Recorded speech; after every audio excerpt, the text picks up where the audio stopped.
Yeah, let's start with football on this Christmas Eve edition of the SportsMax Zone, courtesy of the Vere nephew Jamaica Premier League. It was Monday night football under the lights of the Montego Bay Sports Complex at Catherine Hall in St. James, as the JPL ended the year with a clash between home side Montego Bay United and Vere United, who were armed with a few relatively new recruits. The matchup was shown live right here on your home of champions, and we have highlights.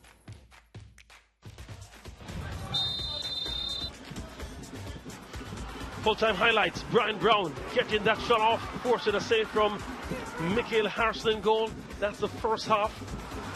Brian Rambo Brown, the man formerly overseas, has played all over the world.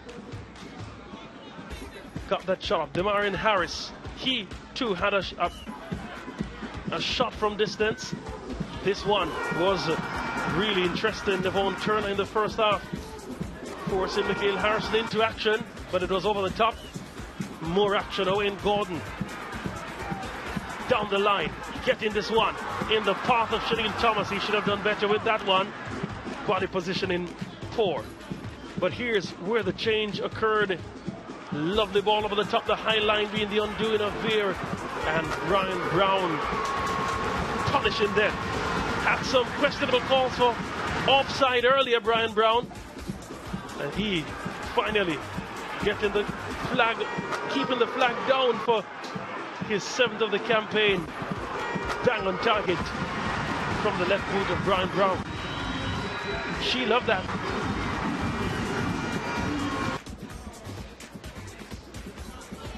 Second half action now. Only real sequence from back to front from Vere. Capped off by a shot from Demarion Harris, forcing a save from Enel. Lovely ball forward. Owen Gordon came, and the delivery. Brian Brown should have buried it.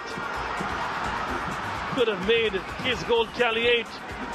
A brace on the afternoon, but that wasn't to be. Denzel McKenzie with a shot from distance, forcing a save from Enel once more. Shanil Thomas. So much good work to get by Peralta. Having the goalkeeper to beat, chipping it over him, and then trying to ascribe blame to the captain, Owen Gordon. That attempt fell flat though. He was the one. Shamor Smith, a lively substitute, loved the ball across.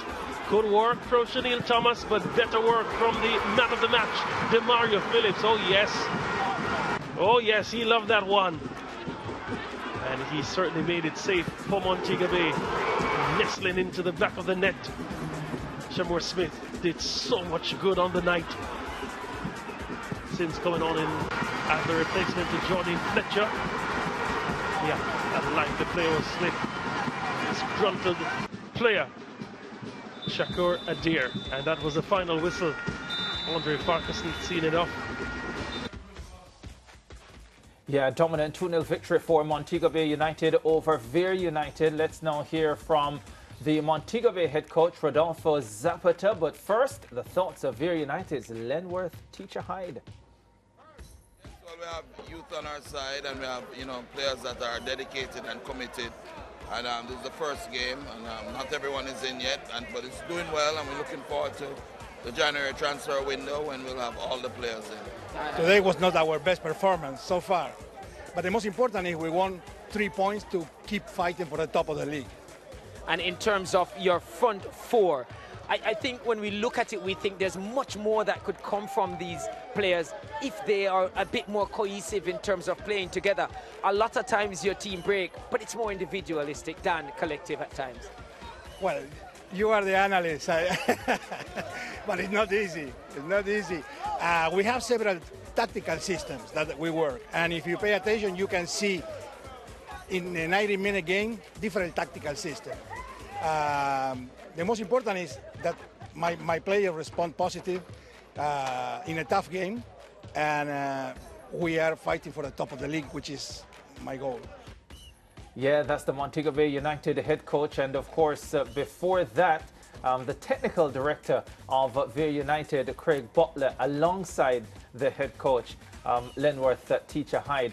All right, tell you what, Coach Zapata also had a special message for Jamaica. By the way, I'm sorry. I want to wish Merry Christmas to our supporters and all the football lover supporters in Jamaica. We can afford you that. It's Western Jamaica. All the best. Yeah. Yeah, well, Merry Christmas to you as well. All right, here are the full results from the final match week of 2024. Chapelton Maroons 1-0 over Harbourview. Dunbeholden losing to Arnett Gardens 1-0 as well. 2-0 for Tivoli over Malines. 1-0 for Mount Pleasant. The leaders over Portmore United. Racing United getting a 1-0 draw with Waterhouse. Cavalier 3-1 over Humberline. And in the final game, Montego Bay United 2-0 over Vere United. Here we go. Mount Pleasant 31 points. They lead ahead of Arnett Gardens on 30. Montego Bay United, with last night's victory, move up to third on 28 points. They're ahead of Cavalier now. Waterhouse in fifth, and Portmore United on 22 points, having at this stage the final playoff spot. Tivoli Gardens on 16 points in seventh, and then you look in the relegation zone. Humberline and Malines United both on 10 points, but at this stage they're only 6 points behind 7th position, so they will still feel that they can escape the drop from this stage of the season, and it's a longer season, of course. Well, as you heard from Rodolfo Zapata, the coach of Montego Bay United, he's the analyst and he's going to join us now. Dwight Jeremiah, I don't suspect he's going to be bearing any gifts because he doesn't usually go around with a beard. Dwight Jeremiah, how are you doing on this wonderful Christmas Eve? I'm doing great. I started growing the beard late, so yeah, not able to look like Santa at all. So yeah, I won't be able to do that, not bearing any gifts.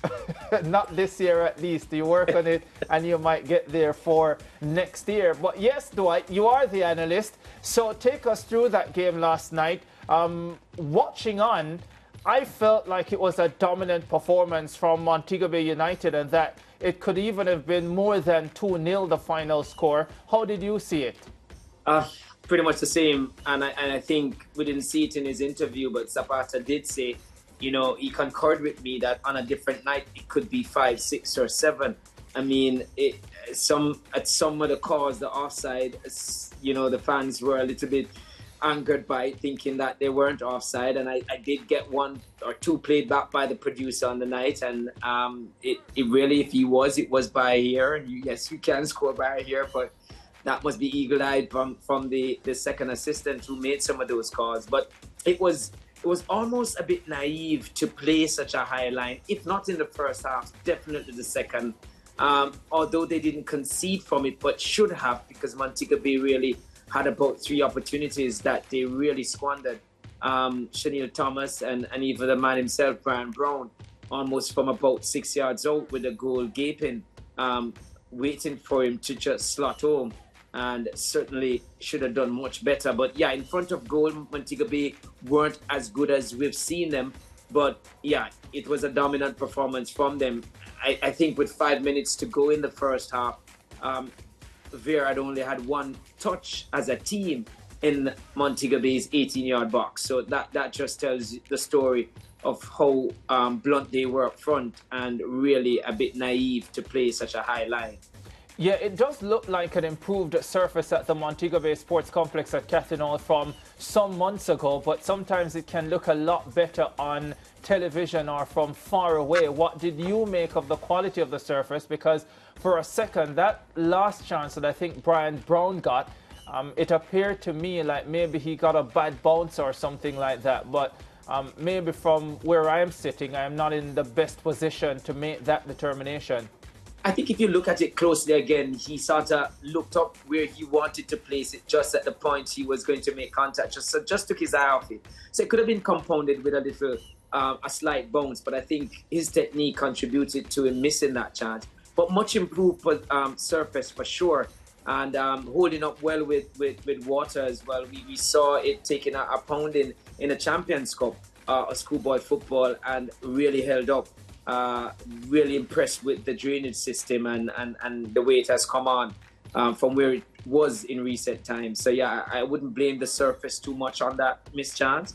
I think he would contribute with looking up just at the point of striking the ball. But on the night, Montego Bay made light work of it. If it was the surface, well, they're well used to it. And I don't think it's what prevented Vere from doing well. In fact, when I look at the team starting out, and I'm going to say this and may get some backlash for it, but even when you look at players starting, even Kyle Butler, I mean, some of the players like Romarian Thomas on the bench must be thinking, and there's a chance. I just think he took his eyes off it at the last minute, just as he was about to strike it. But my point about even Kyle Butler starting didn't really affect the game. I think we called his name twice before he was substituted. So the likes of Romarian Thomas and others must be thinking, what do we need to do to get a start here? And they were better, and Vere was better when those players came onto the park. Yeah, having said that, when he came back into competitive football, Kyle Butler, it was felt that he needed a little time to improve his fitness and so on, Dwight.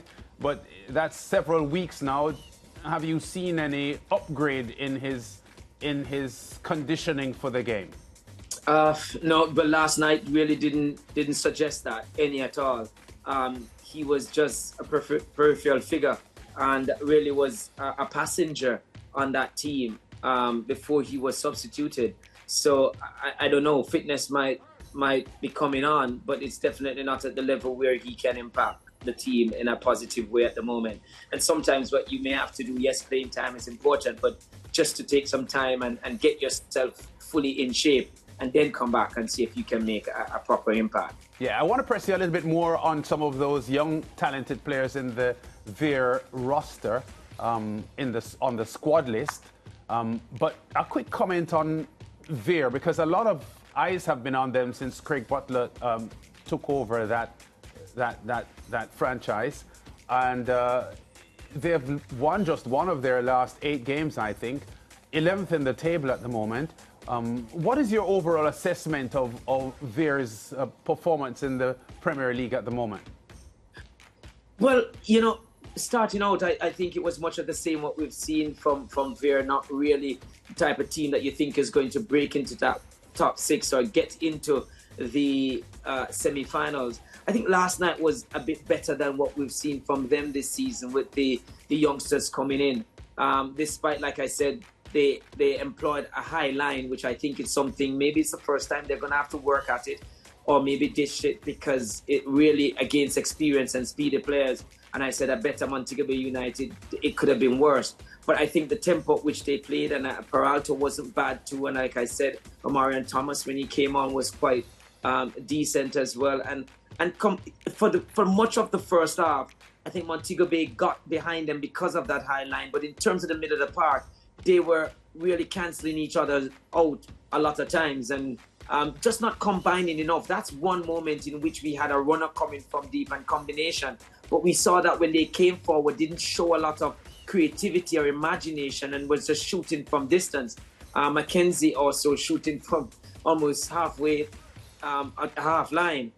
So I just feel like there's a lot of work still to be done with them, and I suspect Lenny Hine needs to put more stamp on it. I did ask him in the interview, the final question, when himself and Butler was there, that with him as a coach and the way he has gone about his business, would we expect to see more link-up plays, if not even in the final third? And he says, it's something they're going to have to work on. It was good to see them take the shot, but definitely need to see more link-up plays. But I think it was better with the youngsters. Yeah, I want to get a quick comment from you as well, Dwight, on something I noticed when I watched the Vere team play. It is a fact that a lot of the Mona stars are transitioning from Manning Cup opposition to Premier League opposition, which is quite different.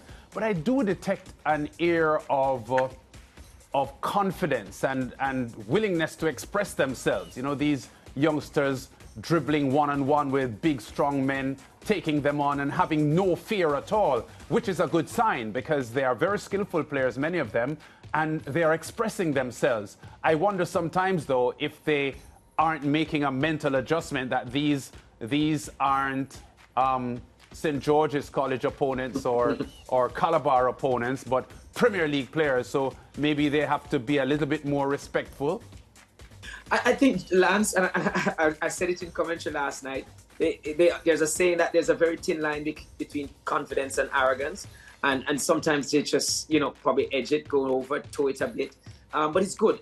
On Sunday when I was doing commentary, I was saying that, you know, sometimes it's coached out to the sport where these players are allowed to express themselves or not allowed to express themselves. So, yeah, I agree. It's good to see them do that. But, yeah, I guess over time they will find the right balance between confidence and arrogance. Because, like I said, shooting from halfway line was, to me, that was quite arrogant of them to try and do that. But, yeah, there was a lot of confidence in their play. Like I said, Peralta, he broke the line many a times and willing to take players on.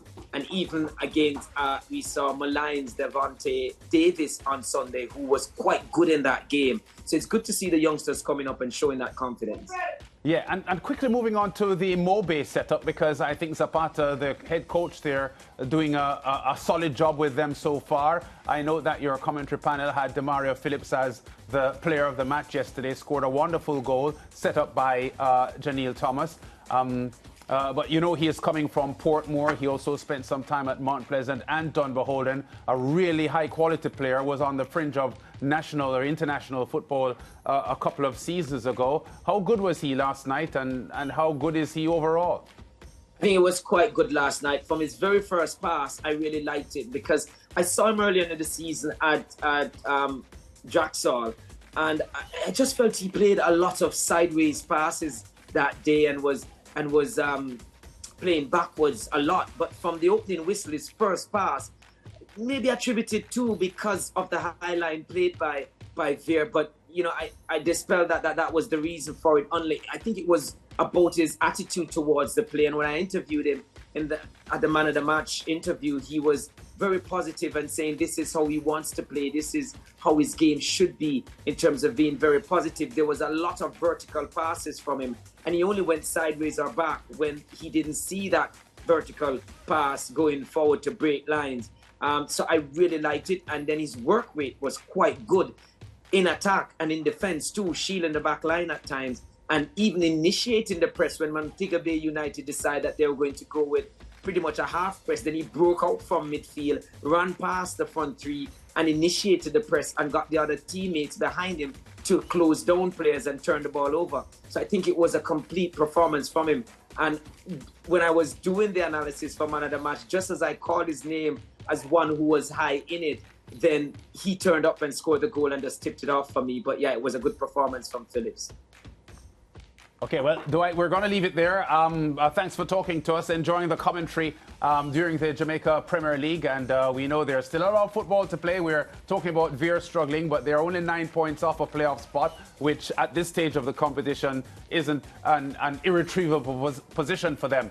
But a really nice-looking tournament setting up here going into the new year. Thanks, Dwight. We'll talk again soon. And enjoy the holidays. I hope Ricardo has dished out all the gifts he has, you know, he's a man full of packed with gifts, you know. No, well, you know, he's the deputy Grinch inside the zone room, so I'm not thinking he's looking in that direction. I won't say who the original Grinch is, but he's the deputy.